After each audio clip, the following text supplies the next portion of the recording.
Hi, welcome back to the Daughters of the Moon podcast.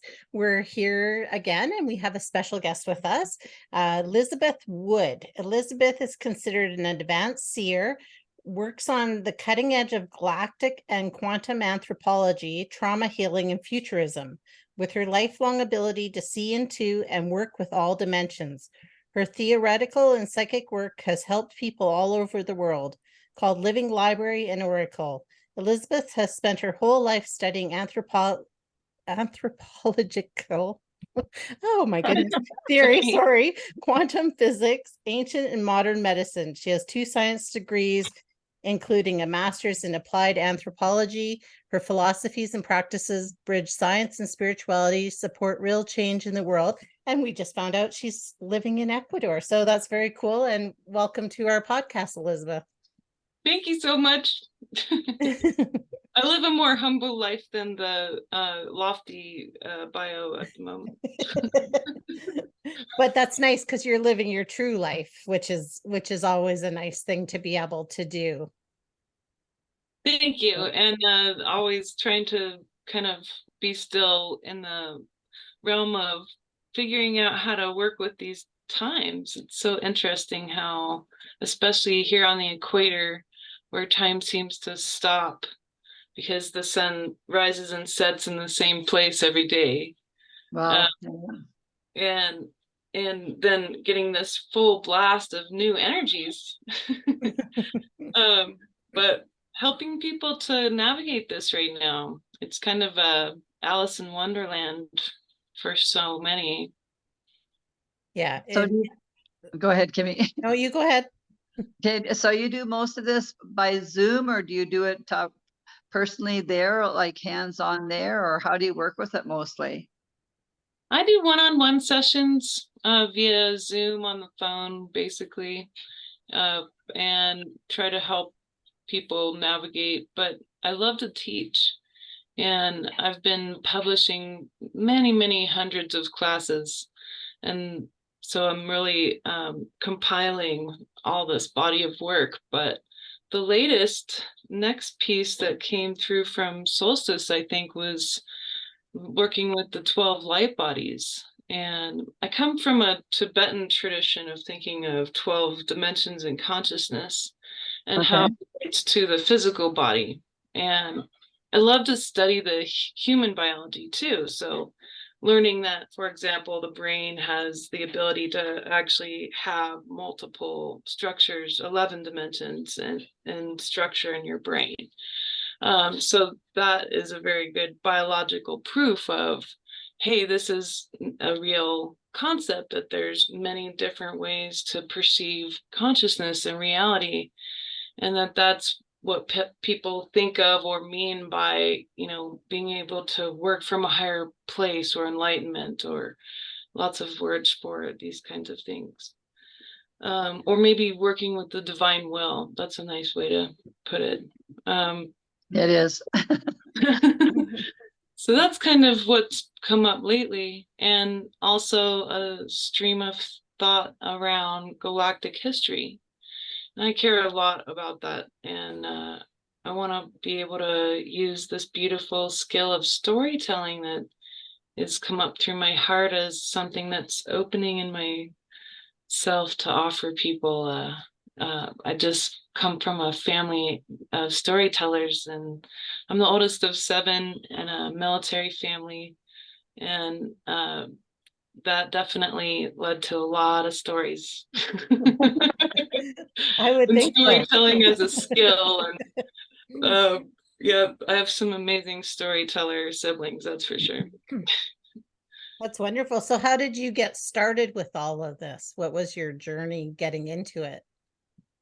Well, I've naturally always been extremely psychic. And even as a very young child, unusually so. And I grew up in Germany during the Cold War, and left when I was about 8, and then grew up in the Northwest. And that journey definitely was huge because I was, for example, I was still in high school when the Columbine shooting happened. Wow. Okay, yeah. That's a good example of my age group.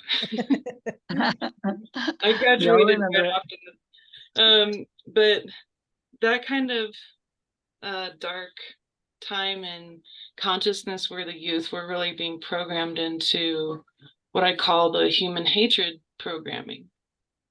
And that just led to this pretty much huge downfall later in academia. But I was naturally psychic, and my parents realized that, and they nurtured it, and they took care of me. And I'm so grateful for that. And my family, we all experienced these sorts of things. So it wasn't anything that I didn't or wasn't ever believed about. Now, seeking guidance about it was really hard because there wasn't very many people that were like me. So that was difficult, and I leaned into science to try to explain it. I felt like I might be unique in certain ways and wired in certain ways, and I wanted to know what that was really. And I got my answers in anthropology, because pretty much those kinds of people have a certain role in society. And I figured that out after master's school and doing all sorts of predictive model work and really high level, cool education stuff, wanting to go and teach. But those doors shut to me for a reason. And then I got into mysticism by becoming a personal assistant to an author who was also a mystic. That's kind of And neat. so then I got trained for another 10 years. So that was like my doctorate. It was kind of cool. And I got a lot of business savvy. I did master's work in business and nonprofit work, and but that's how I built into this place where I could create a space where people could experience being psychically seen without being judged. So, And that role is the oracle, where someone can see and have that skill unbridled without fear and be able to read any field in any place and go anywhere, even inside the body, and be able to just see what needs to be seen without any having like the cleanest observer mirror-like ability to perceive reality.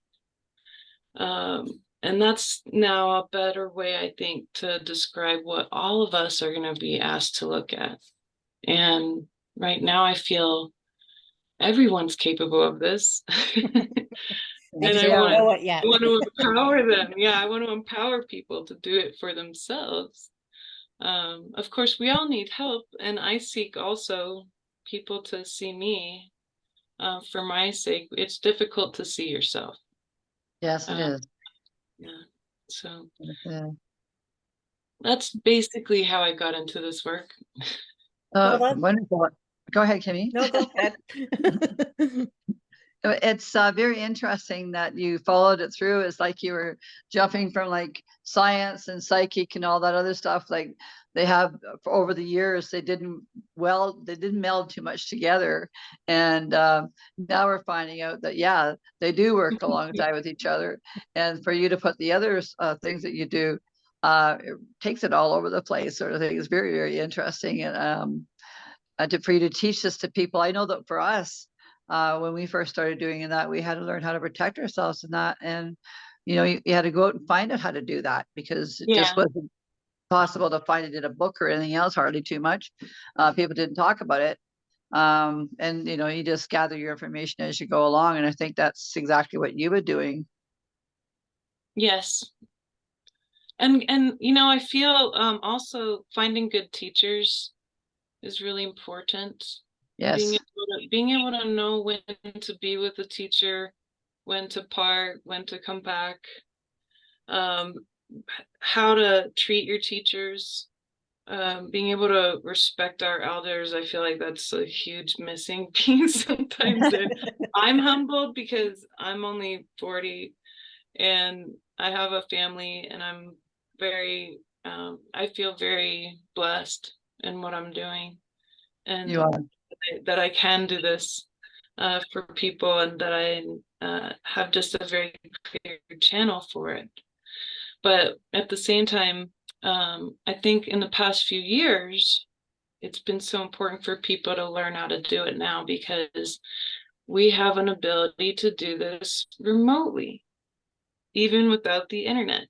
And the remote healing, the quantum healing realm, the what I call Indra's net, the real internet is opening up really wide for people. And long time ago, I remember telling a friend of mine in high school, I have visions sometimes, and I don't have any idea when it's going to happen. I call it like the road of a million mirrors, because you don't really know where that reflection is coming from, because it really could be from anywhere. And then when you step into it, it's like, oh, that's when you get the deja vu. Oh, this is what that was. That's true. But being able to go into these pieces and open them up.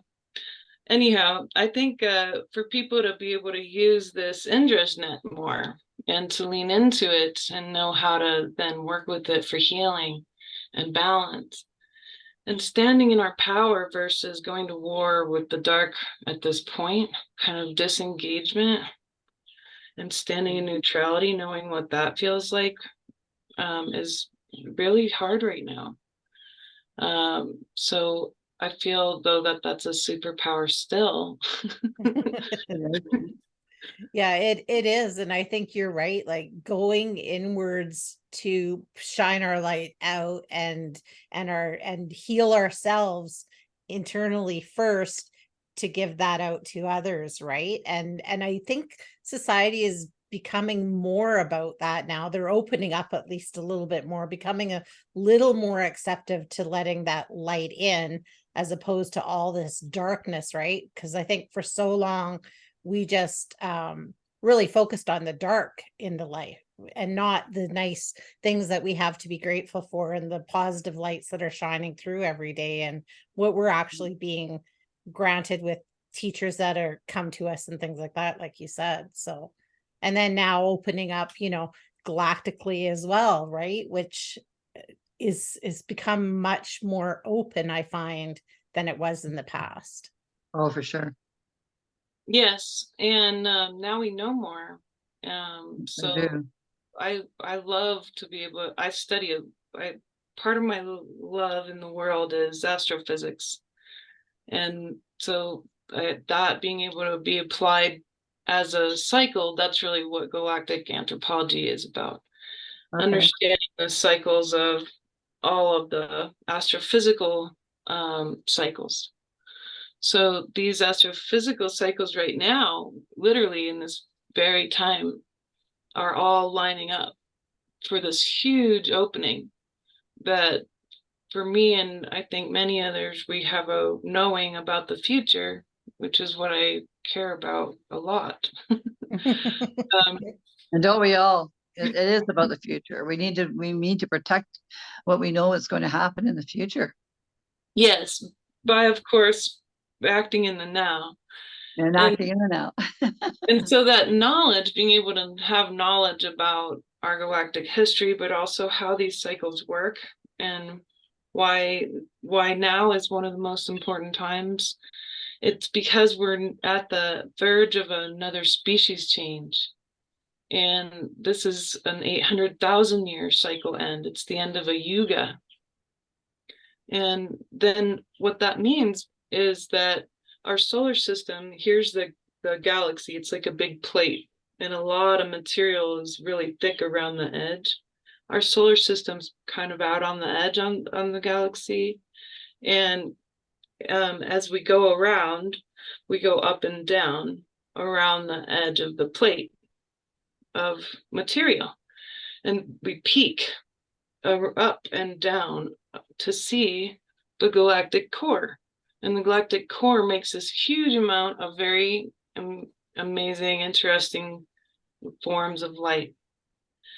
And so when you have golden ages, it's when our galactic system, our solar system, has that galactic peak around the center of the galaxy. And that's what's happening now. We're coming into that peaking over right now. We're coming out of the 12,000 years of darkness because we've gone through 66 12,000 year pole shifts.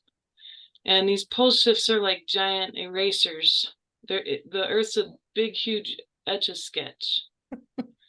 And so, you know, the reason is because there's a huge wave of energy in an electromagnetic wave that goes around like a big pinwheel in the galaxy, and it hits us every 12,000 years.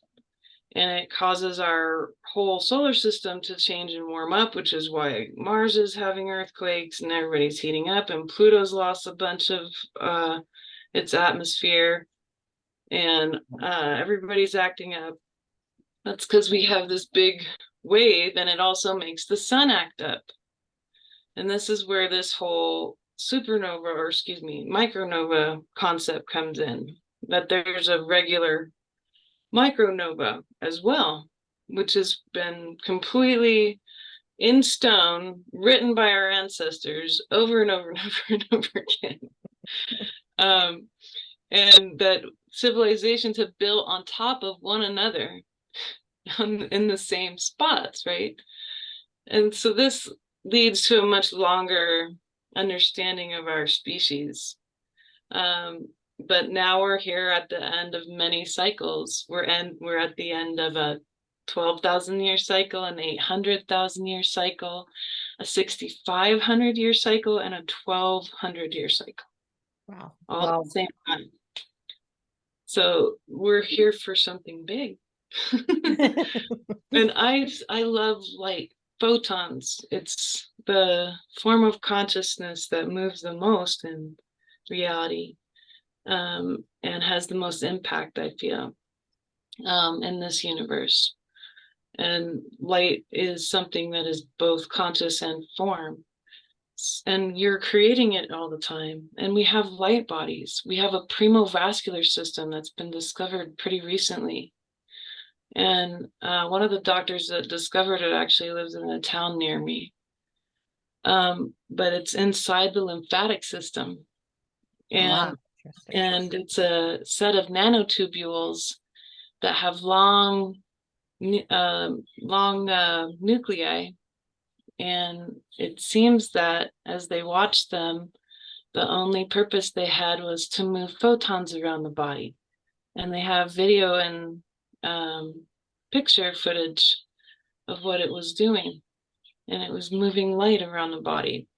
And it turns out that if you allow your abdomen to be exposed to the sun, especially in the mornings and evenings, you absorb 70% of the sunlight photons that you expose yourself to. Imagine what it does to your body. Wow. Yeah. And then, of course, grounding, being barefoot. Yeah. I don't like to call shoes a conspiracy or anything because that'd be silly. I'm with you on that. I mean, I do love a good pair of boots, but I would rather be barefoot. Yeah, it's beautiful to be barefoot in the dirt. Feels great. It's important. And I find that a lot of people, you know, they live in apartments and stuff. They have a lot of Wi-Fi around. It's hard for them. And I think being able to go out, and my son, he lives in a kind of weird neighborhood, and he's like, Mom, you know, it's not any place for me to go outside and be barefoot. I'm in the middle of the city. But I encourage people to at least get near as much nature as you can, even a tree. So especially a tree, that'd be my next best bet. Literally because of electromagnetic energy buildup in your body. It needs somewhere to go. Water is helpful, a bath. Trying to get, especially salt in the bath, can help pull excess literally people build up kinetic electromagnetic energy. You're made of all this water, and so you're being zapped all the time. All over the place. yeah, you need to shed this, and it creates mental chaos too, because it is a type of psychic pickup, right? Yeah. There's psychic pickup from living beings, but there's psychic pickup from electromagnetics too. Right. Right. And just for people to remember that, it's important, I think, and to have those break times, man, just turn it all off. I agree. I think that's a message people do need to hear, because we seem to be so online just in general, right? Our phones, the computer, everything is digital, and I don't think people realize just how much electromagnetic that is putting into our body, and it's harmful. Very much so, Kim. Yeah, So very like much so. like I love what you said with the releasing into the water and the tree and the earth and things like that. Like, it's my favorite thing to do too, is just get outside and stand on the ground barefoot and just let the sun shine over me and just be like, oh, ah. Yeah. It's like a magical moment, right? Because you're just in It such a is. state of healing. Yes, and I'm so deeply honored to be where I'm at, with my children, and us being able to experience this in a community, and have a very regular experience. Basically, there's 2 seasons here. When it's either rainy or dry, and it's all year round growing season. So could I ask you, I'm sorry, But go ahead. what took you to Colombia? Like, what made you go there? Did you feel a power that was drawing you there, that you were being closer to what you wanted to be? Or how did you end up there then, if you were raised otherwise? Yeah. Yeah, so I'm in southern Ecuador, which is below Colombia. Okay. So here's Colombia, and here's Ecuador, and then here's Peru, Okay. and here's Chile. And Ecuador is where the Galapagos are off the coast of, right? It's a pretty small country. You can fly from the north, in Quito, which is the capital, to the south, in about an hour. But it's all mostly jungle. And I'm in a sacred valley. Yes, many years ago, I came here and was drawn here again and again to the same valley. And then one day we had finally moved here as a family. And I'd always wanted to, as an anthropologist, like live in a different country. And my kids they speak excellent Spanish, and my husband does too. And we've been able to live very cheaply and humbly, and be able to employ local Ecuadorians and make friends, and be able to settle into a place that is safe and has a lot of freedom. The Ecuadorian Constitution is really amazing, and I encourage people to read it. It's incredible. Okay. I think it's the best in the world, and that's partly why I'm here. And I feel that the people here understand local economy more, and are more agrarian. So when things go awry with any sort of food or whatever, this place actually has enough abundance at a local level for people to not go hungry. And so that's really been important. And during the lockdowns, many Ecuadorians starved to death. The poverty here, it wasn't like the USA. We didn't starve to death. They did. But in our town, the local expats ended up finding out that was happening, and was able to feed over 7,000 families in the 2 local valleys. Beautiful.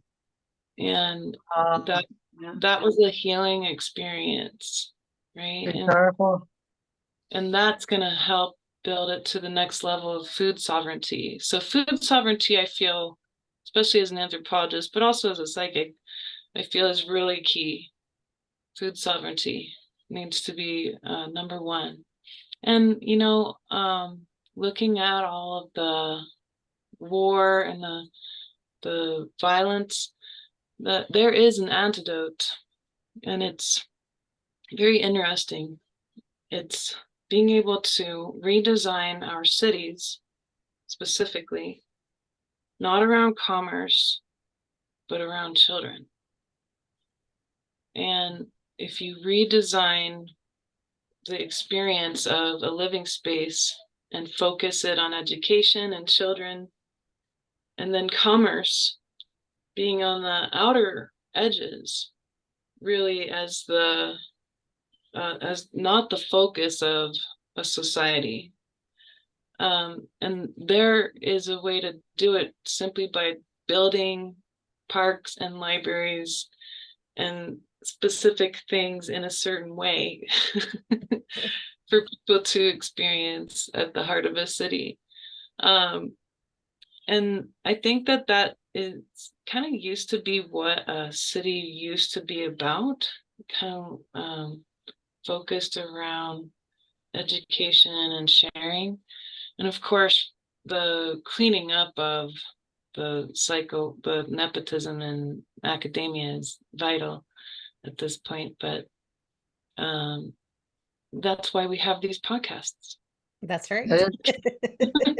That's right. To get that out there and to get this information. And I agree. Like, I think the youth, we do need to put our energy into them because they are our next generation coming. And the more that we can teach them about being self-sustained and you know, being able to share the food and those kind of things within a community, I think is really, really important, because I think we're just at a level in this last little while that it's not about that. It's about how, you know, that rat race, who can get to the end the fastest, the richest, and it's coming back, I find, more to let's be neighbors and let's help each other out. And that's a great thing, I think, to teach our children. And I'm a big fan of the library myself. So I think that's important because there's so much knowledge that can be obtained from in there. Mm-hmm. Also, the re-implementing of ritual, the power of ritual. Yeah. I've taught a lot of classes about how ritual can help heal addiction. And it's not a cure-all, but it really helps. And I talk about like why the plants that we've either ended up, some of them turning into bad things like cigarettes, you know, tobacco being a holy plant. Mm-hmm. And, you know, the removal of these holy sacred communions of the earth from their ritual context, and then being backed by drug lords and corporations, and the sacred support of the priests and priestesshoods of our communities to lead people through their stages in life. Mm-hmm. Being able to guide them into the deeper understanding of their true self, which in the tradition of the dimensions that I teach, only 1 out of 12 dimensions is material. And then when you realize that, things start to make a little more sense. Yeah, absolutely. Can you talk about what the other dimensions are? Yeah, of course. I mean, it's a whole body of work, as you can imagine. But the basics are, the first dimension is the I am presence. And I teach that all of these things have a physical attribute. They all have expressions in each dimension because the dimensions are very prismatic. Right. And you are the light that begins your interaction with this prismatic experience. And so the that understanding of who that light is, right, is very important. And I feel that, and have, through study of a lot of different things. I'm an avid studier of consciousness, but I believe that the heart is the key to the I am presence.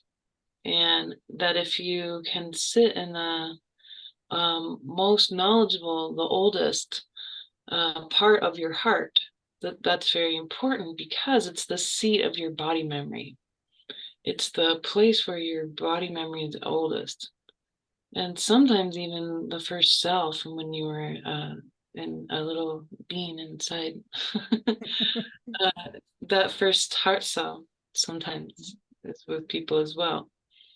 But that understanding of like finding that spark of your deepest, oldest self and going past that, it's an entry point to an understanding of I am, and that it has an expression, and to understand what that signature is. People call it an essence or a frequency, an expression, that everyone's so unique as a soul, and it's true, because as many forms of consciousness as there are many forms of light, and pretty much everything in this universe is conscious in some way, shape, or form. Even just through quantum entanglement, that has some kind of consciousness effect.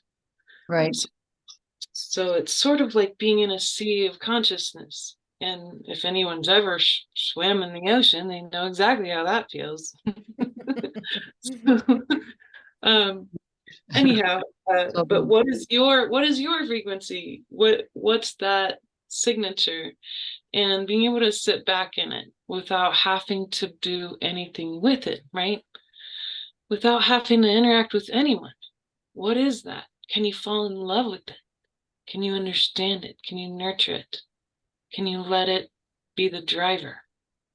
And what does that feel like? Really in your body. And then getting into the next dimension of thinking, which is now, how do you connect to all these other lights? And oh wow, well, everybody ends up having this whole amazing, glamorous array of lenses they use to see reality. And it's pretty distorted, because a lot of those lenses are deep trauma. And and their projections on you, they want you to wear certain roles. They want you to fit into what their lenses are showing them, right? And then we're taught that that's how you're supposed to live, because humanity's been so in the dark for so long, and we've been in so much pain. But then we've come through it only to be continually tramped down by a tippy top of the pyramid, terrible people, consistently over and over again, until now, right? Because it's the time of revealing. It's the time of more light, new light. So I'm so hopeful. I do believe that light will and has, and especially as of the solstice, is opening up for everyone. And so this is airing later than that, but that means that some months have then gone by, and what to expect, I think, speaking to that, is a little bit important, because just understand that the amping up is only just begun. The electromagnetic field of the earth is disappearing, and it's 35%, 30% gone right now. Wow. And that's why you're having weird crop stuff go on. Anyone who does any kind of farming right now knows what I'm talking about. Any kind of gardens, everybody knows, like, why did that, like, why did my sunflower just scorch to death? Or I've got all sorts of random reports from people all over. And then other plants are thriving. Well, that's why, because the different kinds of light certain plants will see, who makes it through that time. But so many of these plants have. And that's why people always stored seeds, and that's important to do. Getting back to the cycle of the earth is so important right now because, hey, she's our spaceship through this time. And she has only ever done her very best, and she is going to have to, yes, flip-flop, and it's not going to be pretty. And so if people want to get off the coast within the next decade, that's probably a good idea. I think. That's Get why busy. Yeah.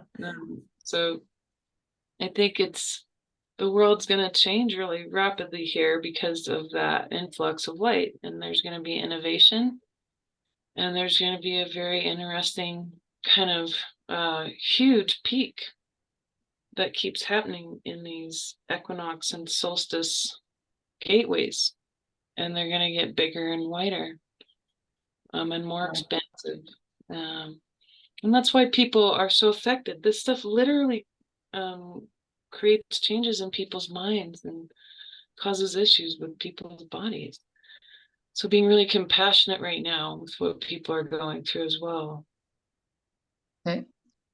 Yeah. It's true. Like, you talk to so many people, and there's so many things that are going around. Nobody knows where they came from, where they started, but there's all new things around everywhere, and it makes you just sit back and go, wow, there's so much we don't know and what we need to know still. It's amazing what you're talking about. It gives us something else to look at too, right? And we all need to open our eyes to what's out there and the possibilities that are at hand, right? Anyway, didn't mean to interrupt you. Go ahead. Oh no, I'm quite happy to have a balanced conversation.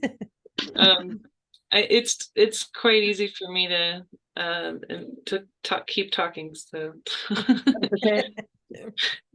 We're Um, interested about the 12 of them, so it's really nice to know what they are, and for the listeners too, to know how you see it and why you think of them as the 12, so they can gather the information and maybe follow you too, and what you do. yes, absolutely. Yeah, and that's why I call it prismatic human. It's a it. I used to have my business be about me, and I had it called Seer and Scientist, and that was really good for the time that I used it. But the energies have shifted, and the ability to erase your identity as deeply as you can, to kind of understand that you have a wardrobe of different identifications and lenses that you experience life through, right now is the most practical advice I can give, because our interactions, if we can get that cleaned up, then we can start to use Indra's net better. And that's a deep conversation around connection, and connecting with soul to soul versus like trauma to trauma. So I call it trauma ping pong, how people end up wearing these roles, right? Like mother and daughter, or husband, wife, mother, child, whatever role you can imagine. Boss and whatever, student, teacher, all these different roles, and they build up. And then we have like achievements even. So me, oh my gosh, calling myself a galactic, and because my bio's a little old. I was like a galactic and quantum anthropologist. It sounds really cool, but at the same time, it's so lofty, and I'm literally just farming turkeys right now. So, but I think about this stuff all day long. So, that's what I do, is I think about it and help people walk through it. This is based on like different visions and all kinds of things, seeing this as like a wardrobe, right? And so sometimes they'll get really stuck, right? And they're like, I'm in a closet. I call it a spiritual coat closet. They feel like they're trapped in a weird limbo. It's in anthropology, it's called a liminal space, a space between spaces, right? And that feeling is actually really important because it tells you that you're on the verge of going into another dimension of thinking. And people will sit in that space for decades and not realize it fully. Right. And I think a lot of people end up doing that. And so trying to break people through that is really important. And one of those ways I've discovered is to see our identities as sort of a coat rack, and the practice is, well, my soul comes from source God. And so I need to trust my soul. How do I do that? Well, it's actually through your body. And that your body's multi-layered. And you just starting with I am and that I exist is so key. And little children naturally have that. But then, of course, what happens is mom and dad wear a bunch of different things, and that distorts their soul's energy. And so then we experience our parents as we have, whatever they might have been. Right. But we aren't taught to experience people as souls. That's what my parents saw that I could do. Actually, they and we were really devout Byzantine Catholic, very, very devout. And well, my parents still are. They have a temple on their property. But that whole mysticism and that depth of really looking at the dimensions, that was already there in the mysticism, because the icons of the church were considered dimensional windows into the second and fourth dimension, through the second into the fourth dimension, which is the dimension of the soul, the dimension of the dream. It's where bardos are, it's where purgatory is, it's where ghosts tend to get stuck, but it's also full of amazing dream world experience. And then you push into the fifth dimension, which is all possibility. It's the fractal dimension. It's kind of like being in a Picasso, living Picasso weird cubist painting, because you're looking at a lamp and then it changes and morphs into all possible lamps. Right. And then how do you navigate that and not get lost? And so for me, like when people are like, we're going to go to the fifth dimension, we're going to leave everything else behind. And I was like, well, first off, the fifth dimension didn't go anywhere. And secondly, you've had access to it the whole time. And what about the first dimension? What about the second dimension? What about being able to build your I am presence and the purity of your connection soul to the other I am presences? If we can do that, then the 3D will be much easier. And then the fourth dimension will be way easier to navigate. It won't be so creepy. And then we can start to work with all possibilities and navigating that. That leads to mastery, which is the sixth dimension. And I mean, again, I'm trying to, these are like huge discussions, hours long. Yeah, I'm sure it is. I'm sure it is. You're just trying to compact them. As best I can. Yeah. I'm pretty good at it, but You are. Yeah. I don't know. I think I do my best to at least project an image. I call it the Hall of Masters, the sixth dimension. But it's really where you toggle, you start to get a lot more formless. And that's when you enter into this realm of what I call the angelic demonic realm. And a lot of people end up kind of staying there in that spiritual war that never ends. Right. It's because it's actually a war of frequencies. And I think, at least, I used to work with angel work of for a long time, and I have lots and lots of.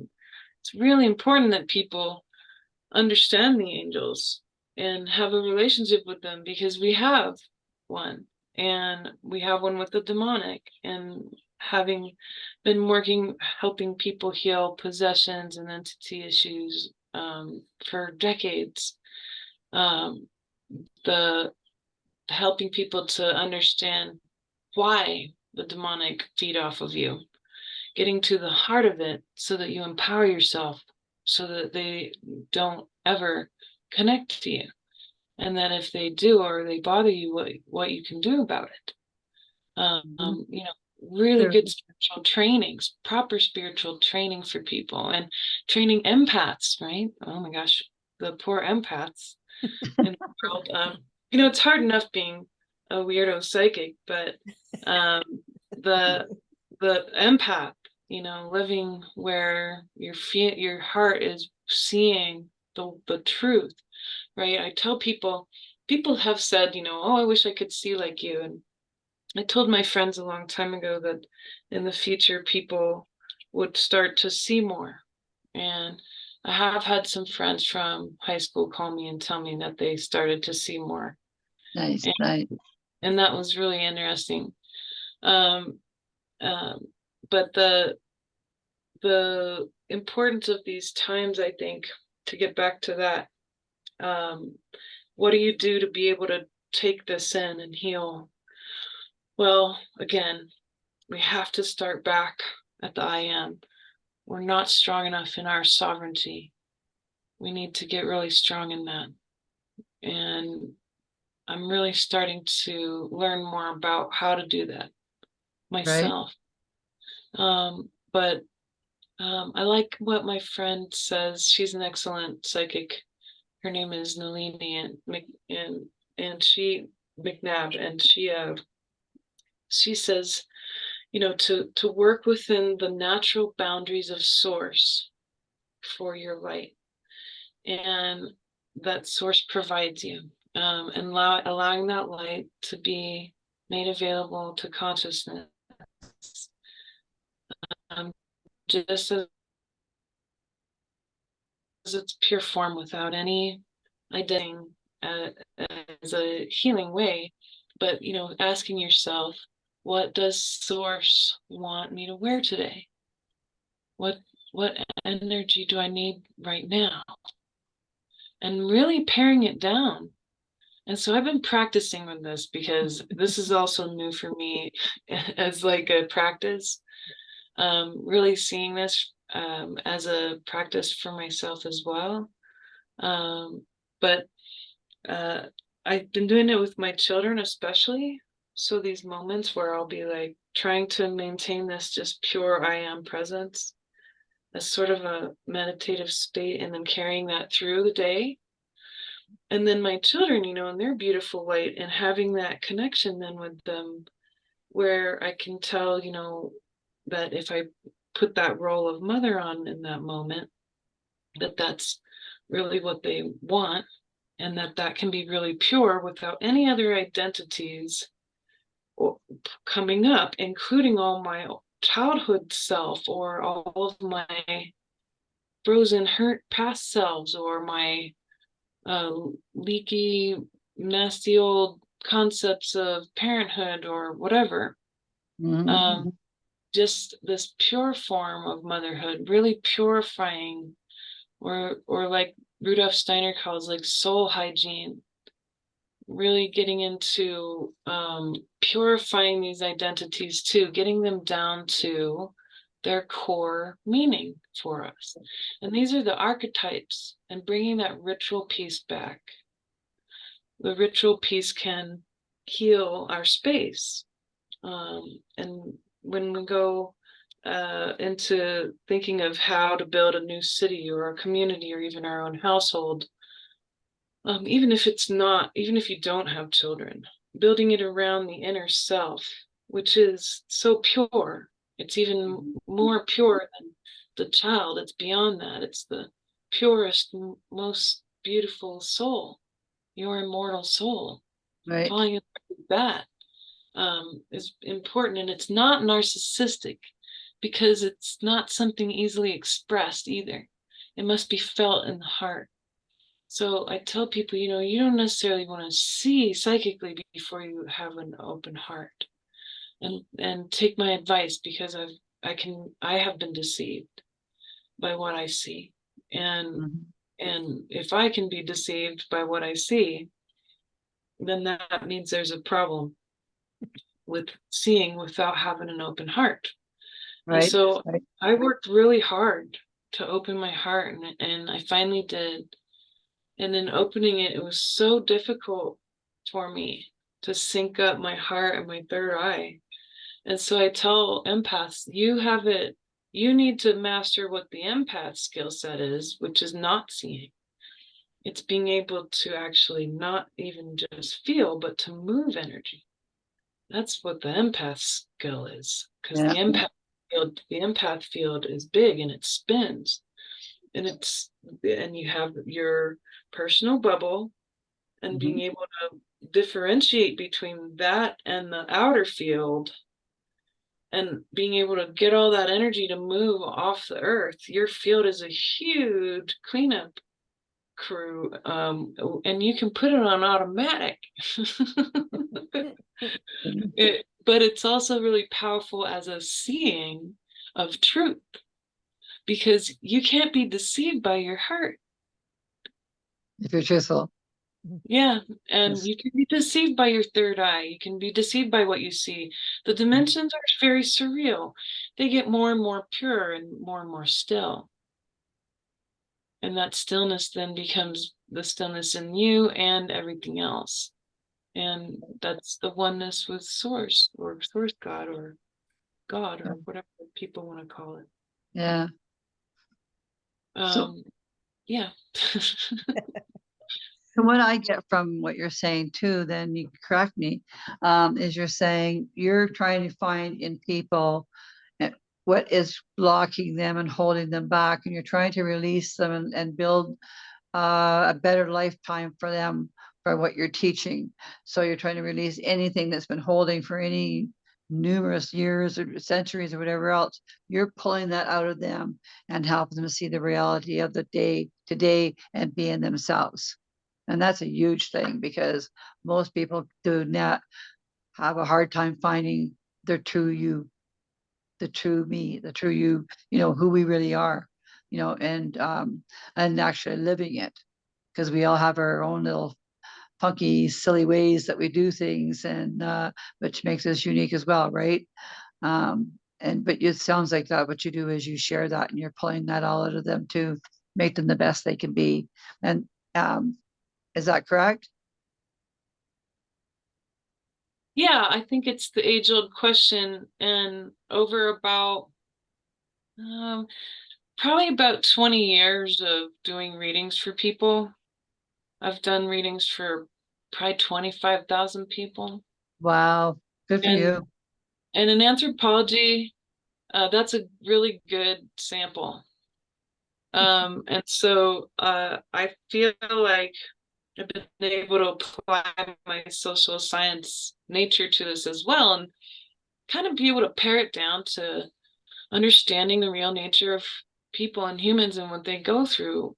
And so many of those people, again, first, they have super hard time with embodiment because they carry their own trauma, but also genetic trauma, right? That distorts it. And yeah, exactly. You're paring it down, you're figuring it out. What are the blocks to open up more and more and more dimensions in myself, so I can feel that expansive, true reality that I am a soul and I'm a creator being, and that I have the ability to let the divine will move through me. Right. And beautiful. as me, and whatever that might be, and to get out of the way, right? Your own way. So, and I think, and I'm always endeavoring for it as well. I don't claim to be a master or enlightened in any way.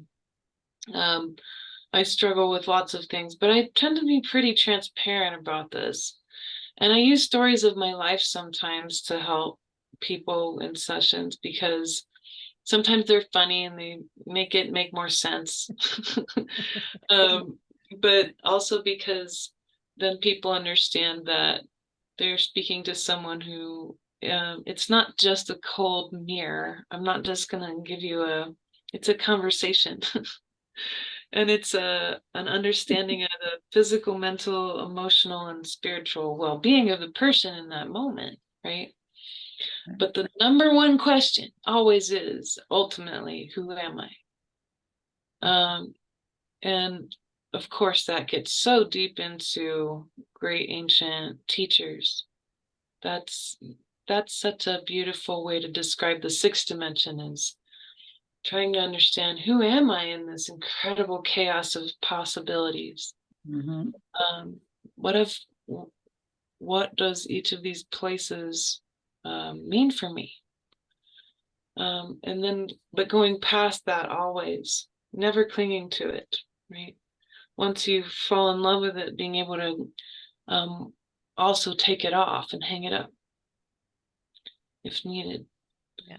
And I think it's hard to take off sometimes these rules that we play to find out what our actual true soul essence is, right? Like, who am I without being a mother and a sister and an employee and a wife and all of those things that I do in my day? Who am I without all of that is a really hard question to ask. It really is.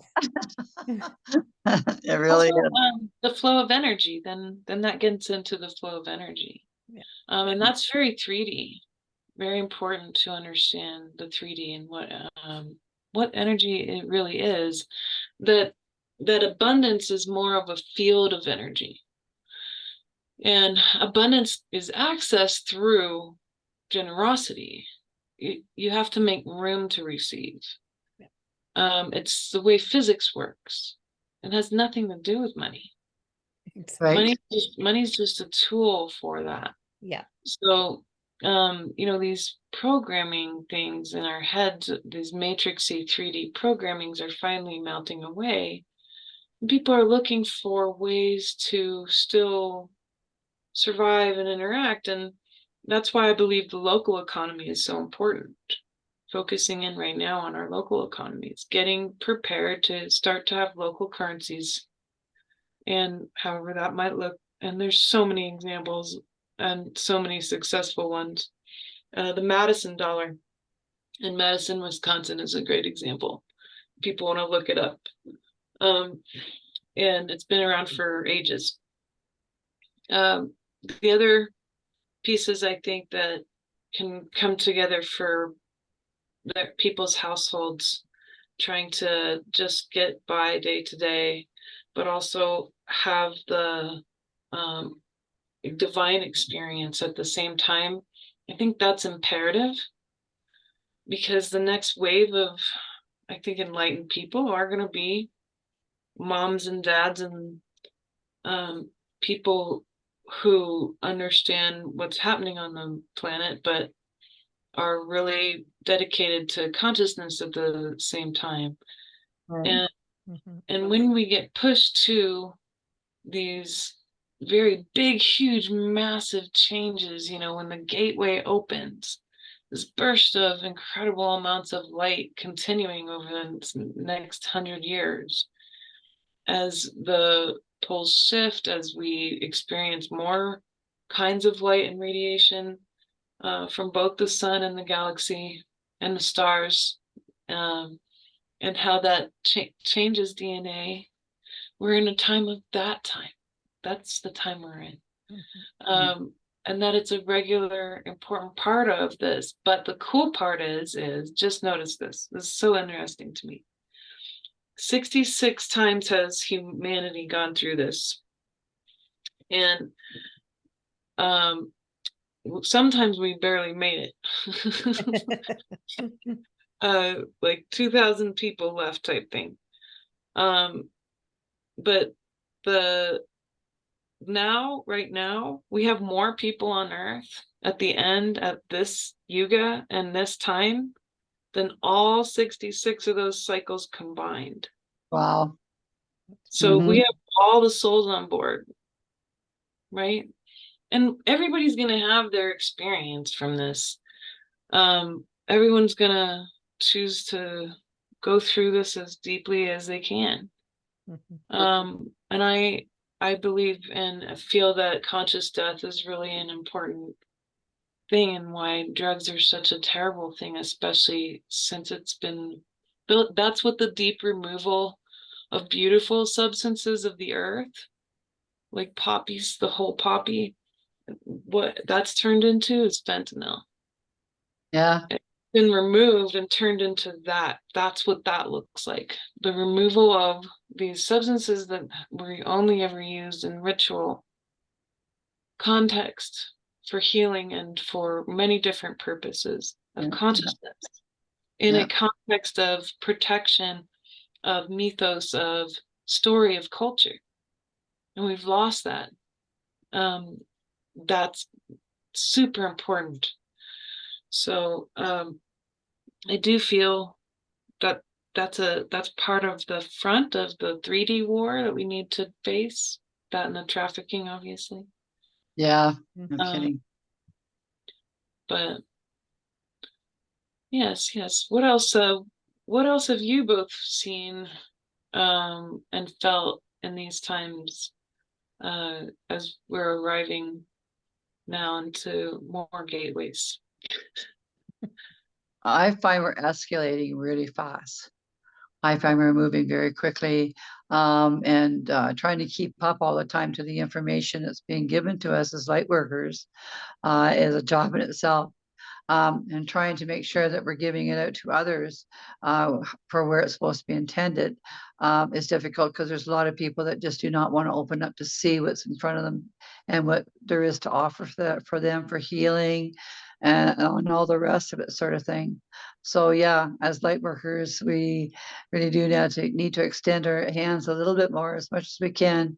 And this is why we're talking to people like yourself, because we want people to know that there's all kinds of avenues that they can source out to be the best they are, and to open themselves up to the possibilities, because it's endless, and we're seeing that just from what we know is in the universe right now, that we can see, by pictures and all the rest of it, right? So yeah, that's how I think about it anyways. We just can't keep up. It's fast, it's moving, it's beautiful. It's beautiful. Yeah. Yeah, And I kind of feel like there's some kind of a chaos before the real light is gonna come out for everybody, because it just feels like with the drugs and the trafficking and all of these things that I think we're always there, but almost we're kind of hidden before, and more people are bringing them to the light. So I think that's really important, because that's our way through all of this chaos of that before we have these beautiful things, and really getting back to old ways, like you said, with ritual and self-sustainability, because I think that's important right now.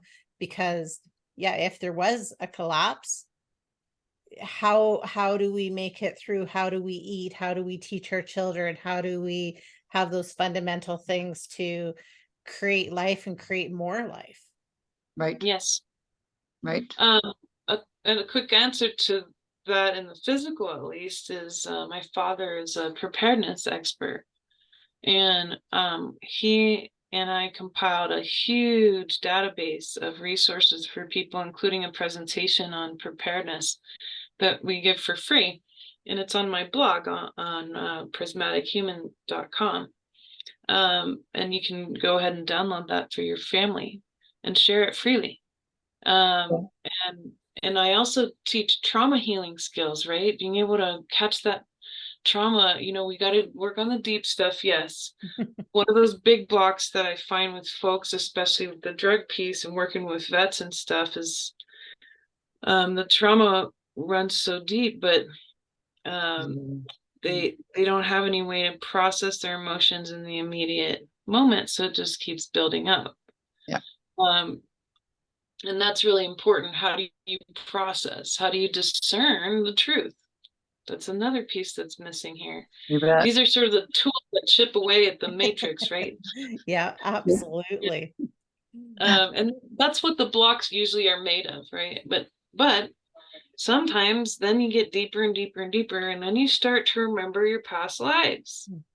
You get into these deeper dimensions beyond the angelic, and you start to remember more about yourself. Yeah. And that has a whole other set of problems. Everyone's always saying that that's all nice and everything. And honestly, I found it to be the opposite. It was heartbreaking and it was difficult.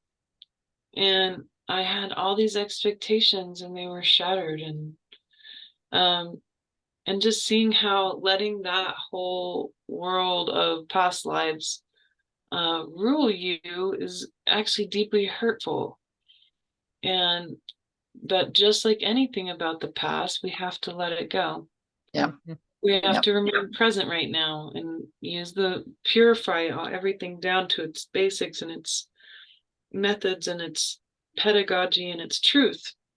And work from there, because those are the tools we use to navigate these times now. So I think the last block that I want to mention is this fear of death.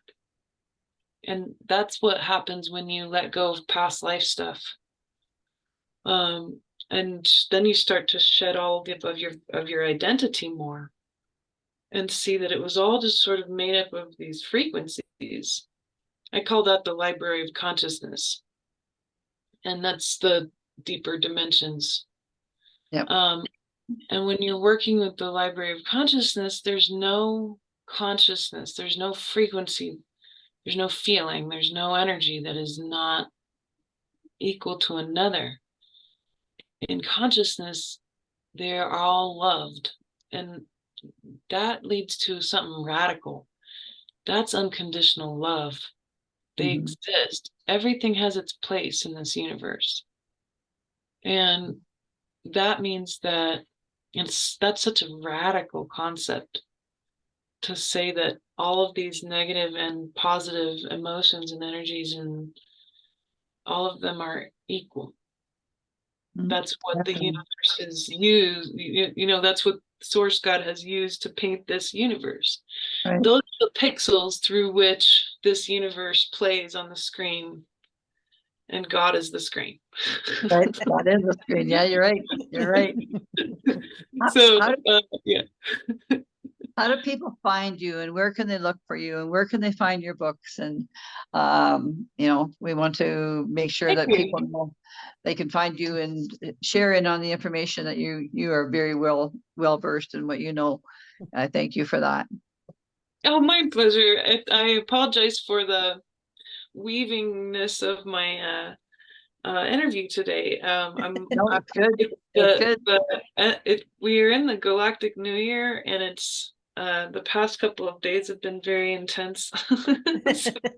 I agree. I totally agree. I've had actually 2 weeks of very intense. Yes. So thank you for being patient with my story weaving. I hope I put all the pieces together. Yeah, so I'm at prismatichuman.com. and my whole library is there, and I'm continuing to put more content out in different forms, especially published books. Right now, most of it's book form, interactive book form, ebook form, excuse me, with lots of different video and audio content, some workbooks and worksheets, and lots and lots of different topics, right? So I have on my library a lot of different ways to go through my content and find what you need. So I'm here to serve, and I'm teaching about galactic history and about the 12 light bodies over this next year. Wonderful. So we'll be meeting twice a month for each of those classes. Starting in, I believe, August. Wonderful. So by the time in September, yeah, it's a good time to come and join me. Nice. Oh, I'd like to. Very nice. Well, we really appreciate you making space to come on and share with us and our listeners your amazing story. So that's wonderful. Maybe you can come back again another time and we can discuss it some more. I would love to. Thank you so much, lady. You've All been right. very beautiful. Thank you for your light work. Oh, thank you. Your beautiful energy. Thank you for sharing it with us. Yes, Very absolutely. good. All right. And everybody remember to like and follow and subscribe to our channel. I Follow love it. Elizabeth and follow us on Facebook and Instagram. We'd love to hear from you if you have any comments. So everybody have a magical week. Thank you.